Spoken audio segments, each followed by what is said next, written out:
dari kelas 125A. Kali ini saya tidak sendiri, saya ditemani oleh Nama saya Eni Sulistini, saya Kepala Sekolah SDN 3 Mendalarwangi. Kali ini saya akan melakukan sesi wawancara terkait modul 3.1 demonstrasi kontekstual tentang pengambilan keputusan berbasis nilai-nilai kebajikan. Assalamualaikum warahmatullahi wabarakatuh, Bu. Waalaikumsalam warahmatullahi wabarakatuh. Bagaimana kabarnya, Bu? Alhamdulillah sehat, Ibu. Sebelumnya saya ucapkan terima kasih Ibu atas kesempatan dan waktunya untuk saya. Kali ini saya akan melakukan sesi wawancara terkait peran Ibu sebagai kepala sekolah di SDN 3 Mendalarwangi. Begini Bu, dalam sesi wawancara ini saya ingin bertanya peran Ibu sebagai kepala sekolah di SDN 3 Mendalarwangi. Yang pertama yang ingin saya tanyakan yaitu bagaimana Anda mengidentifikasi permasalahan yang ada di sekolah ini tergolong dilema etika atau rujukan moral? Masalah di sekolah ini yaitu mengenai dilema etika. Saya merasa bimbang. Saya tentang kebimbangan saya dalam mengambil keputusan mengenai dilema etika. Terus untuk yang rujukan moral itu nanti hal-hal yang bersifat mengenai terkait tentang hukum. Itu aja. Ini untuk pertanyaan selanjutnya, bagaimana Anda menjalankan pengambilan keputusan di sekolah Anda, terutama untuk kasus-kasus yang menyangkut dua kepentingan yang sama-sama benar dan mengandung nilai-nilai kebajikan?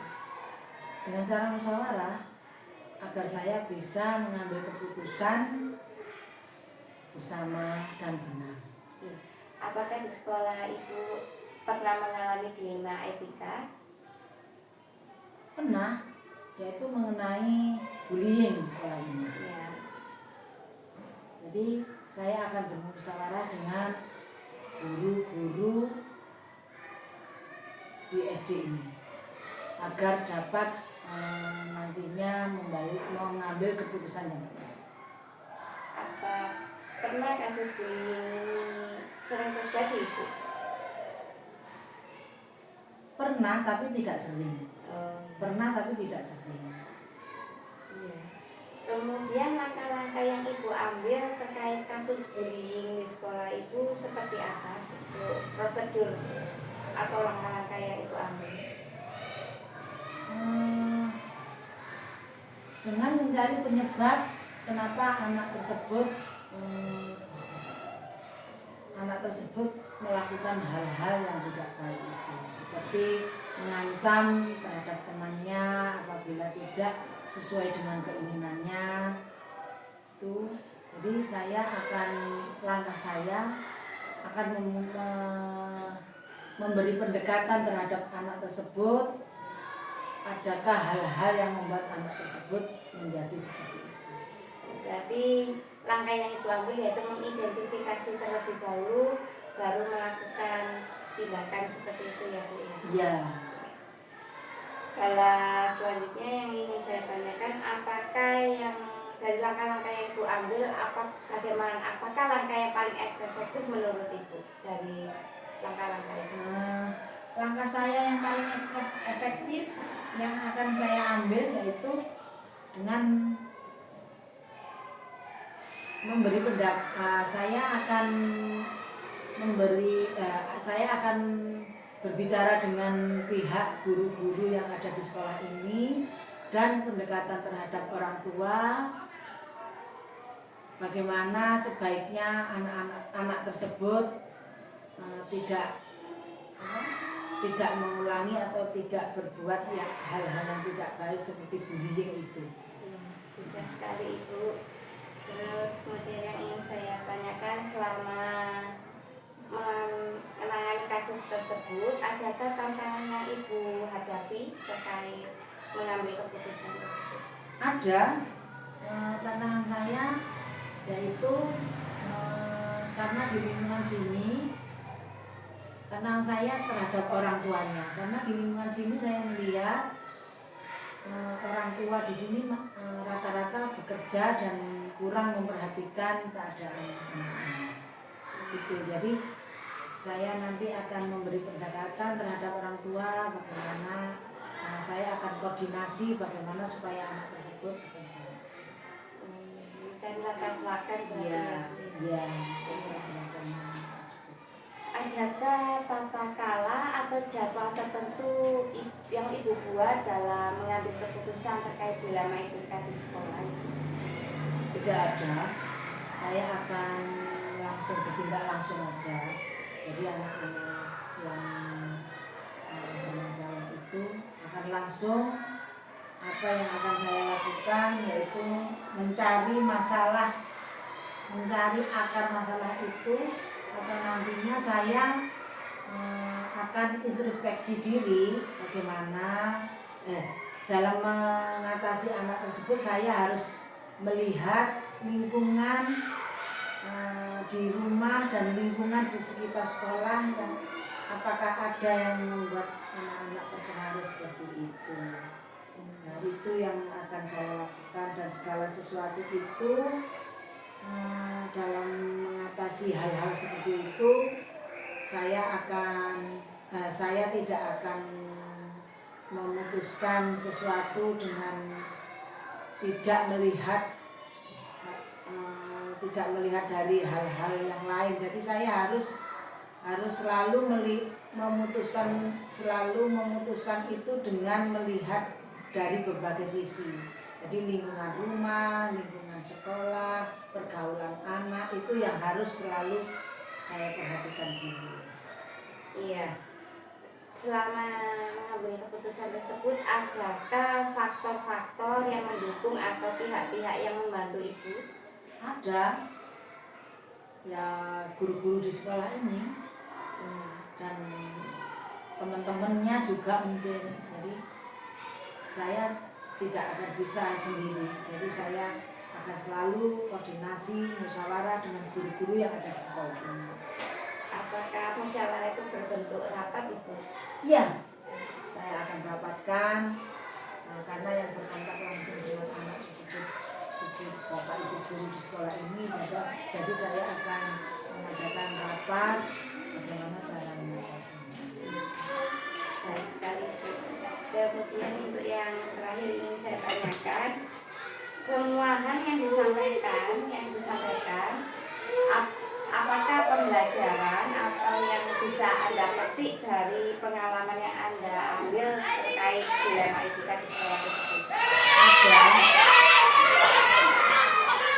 dari hal-hal terkait masalah ini yang saya petik yaitu bahwa saya mengambil keputusan itu harus melihat dari berbagai sisi, dari lingkungan anak, lingkungan sekolah, dan lingkungan keluarga. Berarti dapat saya simpulkan ya ibu ya, untuk mengambil suatu keputusan kita harus mengetahui latar belakang penyebab dan latar belakang siswa tersebut ya, agar kita bisa mengambil keputusan yang berpihak pada murid dan bijak. Itu ya Bu. Iya. Terima kasih Bu atas waktu dan kesempatannya kepada saya. Semoga lain waktu kita bisa sharing lagi untuk terkait kebijakan itu sebagai kepala sekolah. Sama-sama Bu. Terima kasih Bu. Assalamualaikum. Waalaikumsalam. Demikian sesi wawancara saya terhadap Ibu Eni Sulistini. Semoga kedepannya kita lebih bijak dalam mengambil keputusan. Assalamualaikum warahmatullahi wabarakatuh.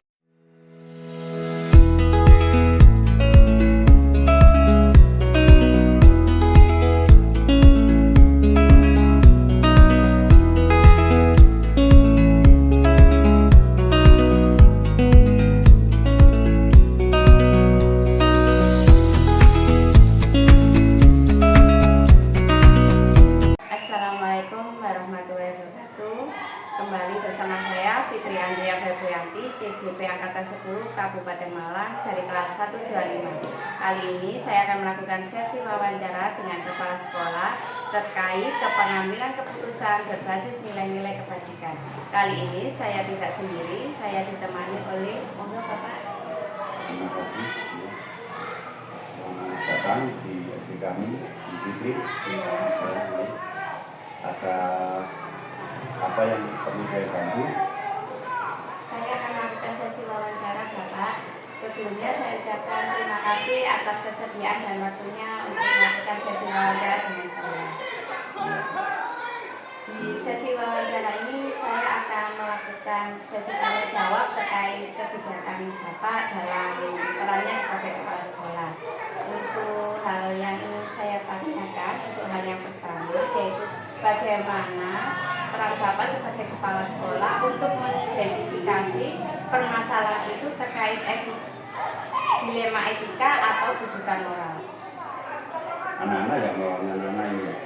Dari Bapak sendiri untuk mengidentifikasinya bahwa itu termasuk dilema etika atau tujuan moral. Oh ya, khususnya ini kalau moralnya anak-anak. Nah, ini saya berdasarkan laporan dari guru dan guru tiga. Ini saya tampung laporannya untuk penyimpangan perilaku anak-anak. Lalu untuk yang dilema etika, Bapak? Untuk dilema etikanya anak-anak atau siapa ini? Bahwa ini dengan OIT permasalahannya terkait dilema etika atau tujuan moral. Ya, yang jelas penilaian kami yang etika yang menyimpang dari kebiasaan-kebiasaan yang dilakukan di lingkungan sekolah. Penyimpangan, berarti itu penyimpangan. Tidak sesuai dengan ketentuan yang ada. Kemudian selanjutnya bagaimana Bapak menjalankan pengambilan keputusan untuk kasus yang sama-sama menilai kebajikan, mengandung nilai kebajikan. Untuk mengambil keputusan itu kami ambil dari hasil kesepakatan bersama. Jadi kesepakatan bersama itu dari guru, kepala sekolah, orang tua. Ini punya kesepakatan untuk penyimpangan nilai perilaku. Saya ambil dari itu. Adakah contoh persoalan yang terkait dengan nilai-nilai kebajikan Bapak, di mana Bapak ini sama-sama benar ini untuk nilai kebajikan? Untuk menilai itu, kami pertama saya ambil dari peraturan pemerintah yang sudah dicanangkan dilakukan dunia. Tidak kalah pentingnya adalah yang menjadi patokan kami adalah agama. Karena lingkungan kami ini semua muslim, maka yang menjadi patokan itu adalah insya Allah peraturan pemerintah di sini tidak menyimpang dari agama, bahkan sangat mendukung untuk melaksanakan. Apakah ada persoalan terkait contoh-contoh soal di lingkungan sekolah yang terkait dengan gimana Bapak kasus ini sama-sama benar, tapi dengan ingin langkah-langkah gimana? Ini untuk mengukur langkah saya anak ini benar atau salah, maka yang saya ambil adalah ya tadi itu kesepakatan, hasil dari kesepakatan permulaan itulah itu yang bila ada yang melanggar dari kesepakatan yang sudah kita sepakati bersama, itu dinyatakan itu ada penyimpang. Adakah contoh Bapak mungkin dari guru atau siswa? Yang jelas banyaknya dari siswa. Contohnya gini, anak-anak bicara enak-enak dijegal sama teman. Itu kan pelanggaran. Kadang-kadang satu anak-anak itu yang sering saya temui adalah sudah kesepakatan membuang sampah itu pada tempatnya tapi dibuang seenaknya. Ditegur sama teman, dia marah, ini kan pelanggaran. Pakai dengan sebagai kepala sekolah menindaklanjuti perilaku siswa seperti itu bagaimana? Nah, ini ada dua macam, Bu. Ada dua macam ini. kalau di kelas, kalau di pelanggaran itu di kelas, maka yang menegur langsung guru langsung guru yang di kelas. Kalau itu di luar kelas, contohnya pada saat istirahat, maka yang menegur adalah guru tiket. Ada guru tiket yang ngawasi anak-anak bermain kepada dua guru. Langsung diberi penjelasan kalau tindakannya itu keliru salah. Dari langkah-langkah tadi, adakah yang lebih efektif dilakukan? Sebetulnya lebih efektif dilakukan ini kita langsung mengingatkan anak pada saat anak itu melakukan sesuatu yang keliru. Itu langsung ditegur, diingatkan, diarahkan, itu langsung mengenal. Daripada nanti anak-anak itu nggak tahu, anak-anak itu nggak tahu, ketidaktahuan anak-anak itulah perlu dijelaskan. Anak-anak melanggar, anak itu melanggar. Saya nggak tahu kalau saya melanggar ini ketidaktahuan anak dalam pelanggaran etika. Dilakukan agar anak-anak paham bagaimana? Ya bila anak-anak itu melanggar langsung dijelaskan. Selain itu pada saat upacara itu diumumkan aturan itu sudah tercatat, dicatat di perkelasnya masing-masing. Ada bukti, aturan kelas ini ada aturan kelas, aturan lembaga. Ya, berarti untuk mengatasi pelanggaran anak-anak itu dengan peraturan kelas sendiri dan peraturan sekolah. Iya. Jadi dipertegas dari peraturan kelas. Iya, sudah ditempel di kelasnya masing-masing. Iya. Dari langkah-langkah Bapak itu adakah tantangan dari pelaksanaan untuk mengatasi permasalahan tersebut? Ya, tantangannya itu gini, yang jelas itu tantangannya itu adalah dukungan dari orang tua. Jadi dari lingkungan rumah anak itu mendukung atau tidak. Karena kadang-kadang orang tua itu salah paham dengan anak. Contohnya kalau anak ini melanggar, ditegur bapak ibu guru, diingatkan bahkan orang tua itu mengajukan itu biasa-biasa saja. Apakah sudah pernah proses Bapak identifikasi latar belakang anak-anak? Sudah memang ya ini jelas prosentasenya itu 50-50 lah. Dari latar belakangnya rata-rata apa? Rata-rata kan ini guru kakek.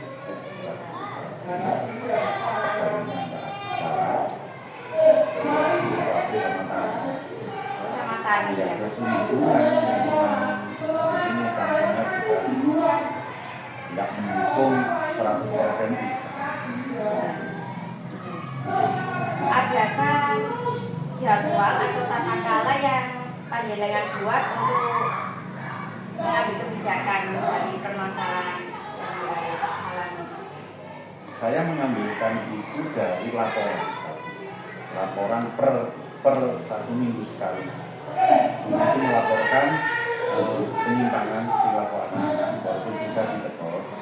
Nanti kami kembalikan lagi pada upacara dengan itu akan kami ingatkan lagi berdasarkan laporan dari guru tiga dan guru kelas. Kalau begitu apakah Bapak anak ke fokus ke anaknya atau secara umum? Kalau pada saat upacara itu secara umum, juga anak-anak yang nggak tahu mengetahui. Tapi sebelum itu pada saat kejadian anak juga diberi, anak yang terlambat diberi tahu, diarahkan. Jadi dipanggil personal. Iya. Setelah itu kita umumkan, tapi tidak diberitakan anak si A si B enggak ya, secara umum lah. Kalau ini itu melanggar gini, caranya gini gitu. Kemudian saya tanyakan, adakah pihak-pihak atau faktor yang mempermudah Bapak dalam mengambil keputusan? Iya, dukungan dari pihak tertentu atau faktor tertentu. Yang jelas yang mendukung ini kan karena ini sudah kesepakatan satu ya guru. Berarti yang mempermudah guru ya Pak? Iya, guru. Ini ada dari luar itu ya tokoh-tokoh masyarakat, Iya. tokoh agama itu yang mendukung, sangat bagus.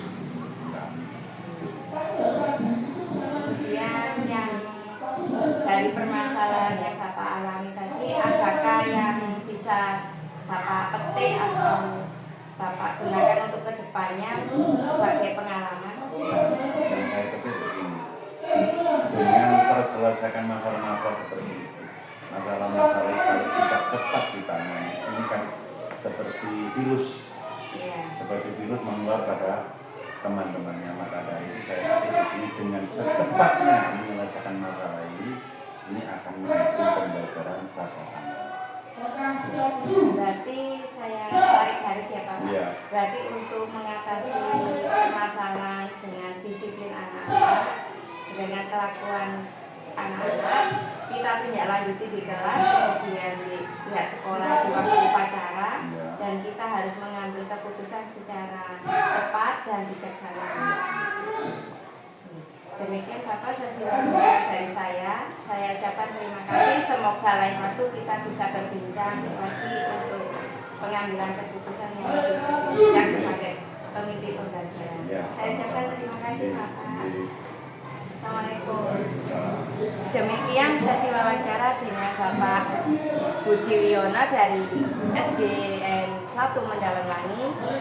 Assalamualaikum warahmatullahi wabarakatuh.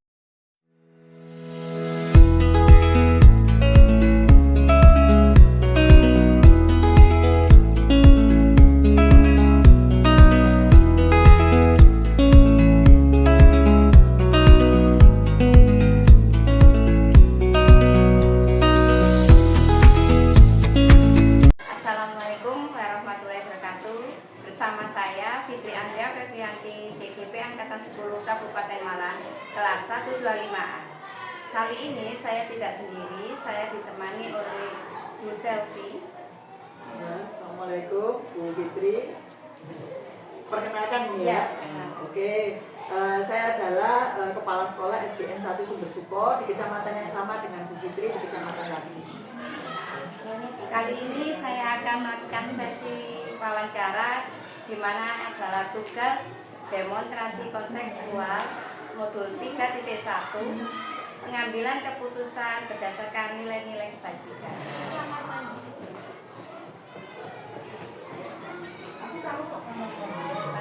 Assalamualaikum Bu Siti. Waalaikumsalam Bu Fitri, gimana kabarnya? Alhamdulillah Ibu. Ini Bu, saya mau melakukan sesi wawancara. Sebelumnya saya ucapkan terima kasih atas waktu dan kesempatannya. Sama-sama Bu Fitri. Ini Bu, selama Ibu menjadi kepala sekolah, adakah kasus-kasus yang pernah Ibu alami itu termasuk dilema etika atau rujukan moral? Ya. Sebagai terima kasih sebelumnya ya Bu Fitri ya sudah berbagi ilmu ini, kalau saya anggap berbagi ilmu dengan saya selaku pimpinan di SD 1 Sumber Suko. Ya seperti yang disampaikan oleh Bu Fitri, apakah pernah ada dilema etika atau kasus yang saya alami? Beberapa kali saya ada Bu untuk dilema etika. Di sana kenapa saya nyatakan sebagai dilema etika? Karena saya beranggapan kasus saya ini agak pelik juga Bu.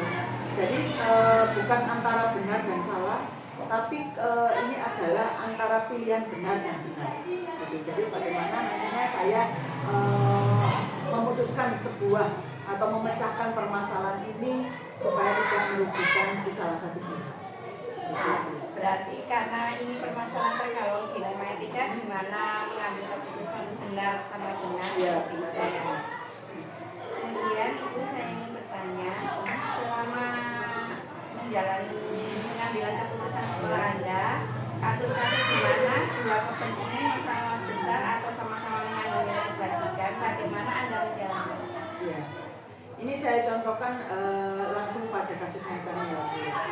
Jadi terus terang aja kemarin itu saya juga dalam hati saya itu berkecamuk begitu. Karena apa?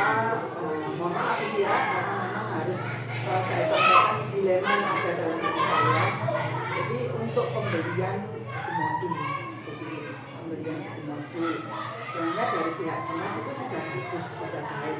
Jadi Bapak Ibu guru itu diminta untuk mandiri untuk membuat sebuah modul pembelajaran untuk anak-anak. Karena memang untuk kedepannya harapan dari kurikulum Merdeka ini kan Bapak Ibu guru bisa meramu ya kan modul atau pembelajaran untuk anak didik secara mandiri. Karena bagaimanapun juga Bapak Ibu guru lah yang tahu seberapa kapasitas atau kompetensi dari anak didik mereka kan begitu. Nah, untuk di kecamatan ini memang diseragamkan untuk pemberian modul itu secara bersama-sama. Sehingga pada saat pemberian modul itu Bapak Ibu guru juga terlibat di sana, terlibat untuk membuat, tapi karena mungkin Bapak Ibu guru juga dalam taraf belajar, jadi mungkin masih ada kelemahan di sana sini. Nah, gitu ya. Yang merupakan dilema bagi saya karena memang ini masih dalam taraf belajar, sehingga produk modul itu mungkin masih jauh dari kata sempurna, gitu ya. Yang saya khawatirkan dari sisi yang lain itu kalau saya anggap kelayakan untuk anak-anak layak, tapi membuat anak-anak didik ini menjadi kreatif itu kurang dari sisi modul tadi. Sehingga padahal ini sudah dikemas oleh Bapak Ibu guru sendiri dan sudah harus diberikan kepada anak-anak didik. Nah, kalau menurut pemikiran saya selaku seorang pimpinan di sini, kalau anak-anak hanya diberi menu makanan yang sesederhana itu, nanti bagaimana ke depannya untuk kompetensi anak-anak ini? Itu yang kekhawatiran yang ada pada diri saya. Jadi di satu sisi memang teman-teman ini belajar membuat modul karena masih baru, sehingga apa yang dibuat mungkin masih dalam taraf yang minimal. Padahal kita ini sebagai seorang guru atau pemimpin sebuah lembaga, maunya saya memberikan anak-anak ini maksimal gitu. Nah, yang saya khawatirkan dari beberapa guru yang mungkin kurang kreatif, gitu ya Bu, sehingga memberikan ya hanya itu saja dari modul itu saja, tidak ada sumber-sumber yang lain. Itu kekhawatiran saya, dilema etika yang ada dalam hati saya itu. Selanjutnya, langkah-langkah atau prosedur apa yang Anda bisa lakukan selama ini untuk mengatasi dilema etika yang ada dalam hati saya? Ada beberapa langkah yang saya lakukan memang Bu Fitri. Yang pertama, saya menganalisis permasalahan itu gimana ya, supaya permasalahan itu paling tidak merugikan siapapun, terutama ini yang dirugikan, yang saya pikirkan betul adalah merugikan anak-anak, kan seperti itu. Jadi saya mulai mengambil langkah. Yang pertama, Bapak Ibu ini saya ajak berkoordinasi. Kemarin saya ajak berbincang-bincang. Saya mulai memberikan gambaran atau deskripsi bagaimana menumbuhkan budaya positif sekolah. Itu yang pertama saya lakukan. Dan saya juga meyakinkan Bapak Ibu guru agar mereka kembali kepada keyakinan secara universal. Itu yang paling penting. Ternyata dasar kita yang utama dan agak sulit untuk dilakukan adalah kembali kepada kebajikan secara universal. Itu agak sulit. Jadi kita kembali kepada hati nurani. Kita sebagai guru itu menjadi seperti apa? Karena mau tidak mau si modul itu memang harus kita berikan kepada anak. Nah, meyakinkan kepada Bapak Ibu guru bahwa modul ini hanya sebagai salah satu sumber itulah. Ya, penunjang. Nah, itu hanya penunjang. Jadi yang utama adalah bagaimana Bapak Ibu guru bisa meramu pembelajaran itu sehingga bisa diterima anak-anak dengan maksimal. Itu yang saya lakukan. Jadi menganalisa, kemudian saya mengajak teman-teman ini untuk berkoordinasi ke depannya sekolah ini mau dibawa bagaimana dan seterusnya. Itu yang sudah saya lakukan. Ya. Kemudian yang saya tanyakan, hal-hal apa saja yang selama ini Anda anggap efektif dalam pengambilan keputusan pada kasus-kasus dilema etika, maksudnya solusi yang bagaimana yang Ibu harus kerjakan? Solusinya akhirnya tadi setelah saya berkoordinasi tadi hal-hal yang membantu saya secara otomatis ya koordinasi dengan Bapak Ibu guru itu yang efektif sekali karena langsung berhadapan dengan pelayanan kepada anak-anak kan begitu. Jadi memang saya berkolaborasi dengan Bapak Ibu guru. Kemudian solusi yang saya ambil berikutnya adalah saya memberikan kebebasan kepada Bapak Ibu guru untuk mulai belajar membuat modul pengayaan kepada anak-anak. Di samping modul yang sudah ada, tapi Bapak Ibu guru saya minta untuk meramu. Kira-kira dari modul itu saya suruh bedah. Jadi secara berkelompok fase-fase gitu. Fase A misalnya kelas 1 dan kelas 2, fase B dan seterusnya. Mereka saya minta untuk berkoordinasi itu solusinya. Membedah buku itu, buku modul itu. Kolaborasi per fase gitu. Iya, per fase supaya mempermudah mereka sambil membedah kurikulum merdeka itu, CPATP-nya apa. Saya minta untuk membedah kurikulum juga sekaligus membedah modul itu, kira-kira yang bisa ditambahkan sebagai pengayaan apa, yang bisa dimasukkan ke modul yang sudah ada. Jadi gitu. Jadi bukan merupakan satu-satunya sumber, bisa juga si Bapak Ibu guru nanti akan memberikan masukan-masukan berdasarkan CPATP yang ada di kurikulum tadi, kurikulum merdeka, sehingga ditambahkan informasi-informasi baru untuk menambah khasana untuk pembelajaran pada anak itu sementara solusinya. Dan alhamdulillah memang saya adakan di sekolah kami ini Bu Fitri untuk komunitas belajar. Saya sepakati pada teman-teman kita membentuk komunitas belajar. Saya tunjuk ketuanya juga atas kesepakatan dia nggak apa-apa beliau atas kesepakatan teman-teman juga. Kemudian kita buat jadwalnya dan seterusnya supaya ada tanggung jawab ke depan. Itu yang sudah saya lakukan solusinya. Adakah selama menjalani menerapkan dilema ini permasalahan dan tadi solusinya? Apakah Anda pernah mengalami tantangan dalam pengambilan keputusan Betul. Setiap kali permasalahan kita pasti ada tantangan. Tantangan yang terbesar adalah tantangan dalam masalah. Kenapa saya katakan demikian? Pembelajaran karena nanti kita akan berhadapan dengan orang-orang yang mungkin ada like and dislike, senang dan tidak senang. Itu adalah tantangan terbesar menurut saya. Tapi itu tadi butuh keberanian.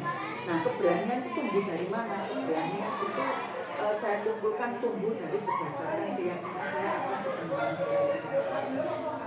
Jadi dasarnya adalah hati nurani, itu akhirnya begitu. Selanjutnya, apakah Anda memiliki sebuah tata cara atau jadwal tertentu dalam menyelesaikan kasus tersebut? Ya, kalau jadwal tertentu atau tata cara tidak begitu. Saya lebih kepada fleksibel tergantung dari permasalahan tersebut. Kalau permasalahannya mungkin seperti saya sampaikan tadi ya memang harus ada tenggang waktu karena nggak bisa gegabah.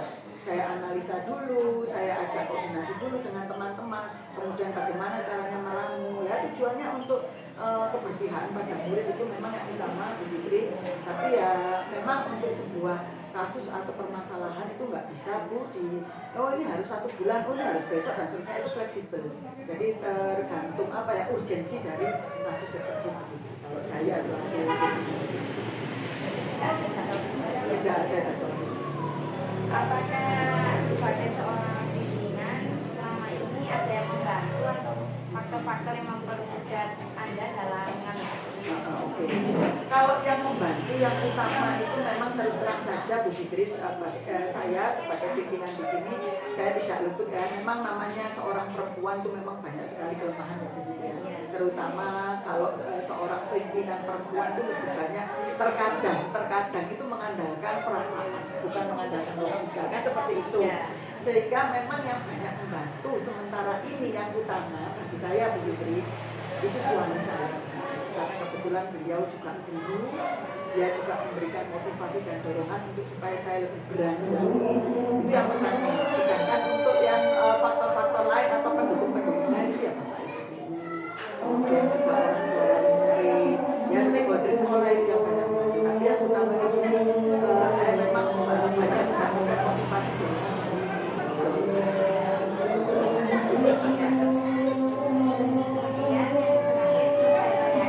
Dari semua hal yang telah Anda sampaikan, pembelajaran apa yang dapat Anda petik dari pengalaman Anda mengambil keputusan terhadap itu tadi saya sudah menyampaikan sedikit banyak pada Bu Fitri ya.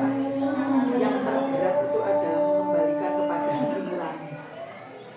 Kebajikan secara universal itu yang berat. Karena apa? Tantangannya itu buatnya sekali. Kalau mau menjadi seorang yang jujur untuk saat ini itu kalau di persentase saya berani hanya 60%. Karena apa? Melawan arus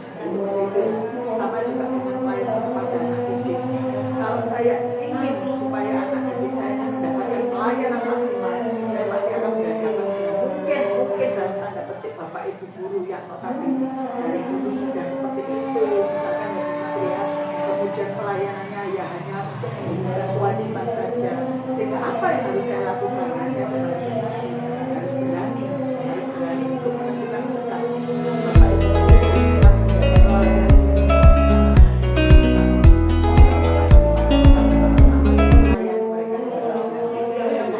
jadi mengembalikan keyakinan diri kita kepada kebajikan secara universal, secara apa, memang secara hati nurani itu memang tanpa ada berkata dengan sulit, tapi tetap saya harus itu.